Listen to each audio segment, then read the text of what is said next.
السلام عليكم ورحمة الله وبركاته. ازيكم يا حبايبي؟ عاملين ايه؟ يا رب تكونوا بأحسن صحة وتم حال. يلا بينا نصلي على سيدنا محمد. اللهم صل وسلم وبارك على سيدنا محمد. بس قبل ما ابدأ الفيديو امر منك ليها ما تنسيش تحط لي لايك، ولو اول مرة بتشوفي فيديوهاتي يا ريت تنضم لعيلتنا وتشتركي في القناة عشان يوصل لكم مني كل جديد. تعالوا بقى ايه، هنا كنا جايبين اللي هو السجق الاسكندراني.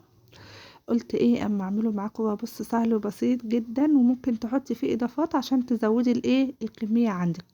طبعا هنا انا كنت جايبه نص كيلو. طبعا انتوا عارفين لي كل حاجه غليت، طبعا اللحوم وكل حاجه غليت. فانا قلت بقى هعمله. فانتي لو عايزه تحطي عليه شويه اضافات تمام، مثلا زي البطاطس، زي ما تحطي مثلا خضار، اي حاجه ممكن تعملي طاجن. بس انا هنا هعمله عادي بطريقه عاديه وسهله جدا. طبعا انا هنا في الاول كنت مقطعه طماطم وبصل وفلفل، اي بقى ايه يعني اي كميه تناسبك تمام. وهنا طبعا انا جايباه كنت حاطاه في الفريزر طبعا، لان انا كنت جايباه في يوم كنت عامله فيه محشي، فقلت ايه مش هينفع يتعمل جنب المحشي، قلت اخليه في يوم بقى نعمله جنب مكرونه تبقى تحفه جدا. وبالذات لو مكرونه بيضه بتعملها بالسجق دوت في الصوص. طبعا هتشوفي معايا الفيديو هيبقى طالع عامل معانا ازاي. يعني بصوا بينفع بجد والله العظيم. بس يعني آه لازم تعملي جنبي حاجه، تحمري بطاطس، تعملي شويه مكرونه، تسلقي بيض، تبقى يعني ايه اكله كده كامله متكامله. اللهم صل على سيدنا محمد. ممكن تحطي فيه برضو حتت بطاطس، زي اكنك هتعمليه طاجن كده مع شويه رز بالشعريه.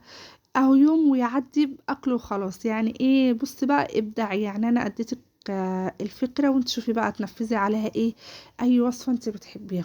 طبعا زي ما انتم شايفين كده انا جايباه. اهم حاجه تحطيه في الفريزر يجمد حتى لو نص ساعه عشان تعرفي ايه تقطعيه. انا هنا كنت يعني بستعين بالمقص، لان يعني بصراحه بيبقى حامي بدل السكينه. وعايزه تقطعيه بالسكينه عادي. يعني بصي شوفي انتي الحاجات اللي انتي بتفضليها في استخدامات الاكل، يعني ايه تطبقي عليها. زي ما انتم شايفين طبعا انا مقطعه البصل على الطماطم على الفلفل. عايزه تشوحي البصل الاول تمام مفيش مانع.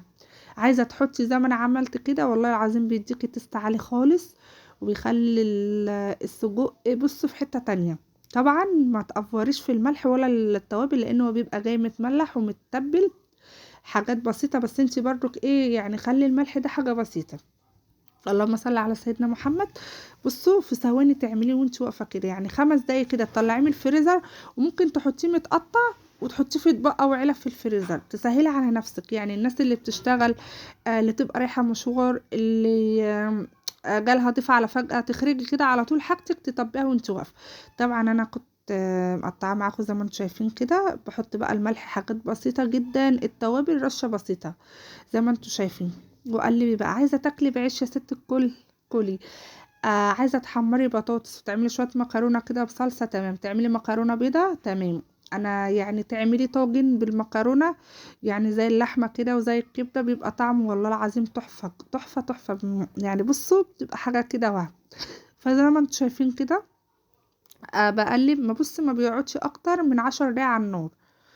السجق ده الحاجه الوحيده اللي ما بتاخدش سوا. يعني بصي طول ما انت واقفه كده يا دوبك الخضار اللي انت حاطاه بيدبل معاكي وخلاص كده. فزي ما انتم شايفين كده طبعا انا في اليوم دوت بصراحه كنت عامله للبيتزا. فهنا كنت بعمل خلطه صلصه البيتزا زي ما انتم شايفين طبعا. بحط شويه زيت بقدحه، اللهم صل على سيدنا محمد، مع بقى البصل البودر والثوم البودر والزعتر، ولو عندك روزماري تمام.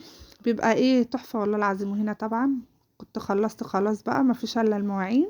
ما وراناش احنا الا المواعين، صيف شتاء المواعين دي لازما.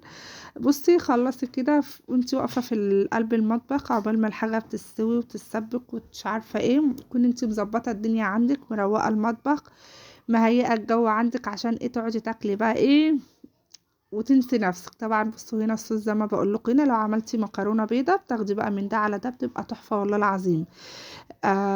بس حبايب قلبي، وهنا اكون خلصت معاكم الفيديو بقى. يعني دي انا بحب اديكم افكار بسيطه ممكن تستخدمها في اي يوم. طبعا انتوا عارفين ان احنا كل يوم بنبقى شايلين هم الاكل، فدي وصفة سهلة وبسيطة كده تقدري تطبقيها في 10 دقايق. شوفي بقى عايزة تحطي ايه جنبيها واعملي. بس ما فيش احلى من كده ولا ابسط من كده. واذا كان عجبكم الفيديو بقى ما تبخلوش علينا باللايك وتشتركوا في القناة، ومن هنا الفيديو القادم اقول لكم مع الف سلامة.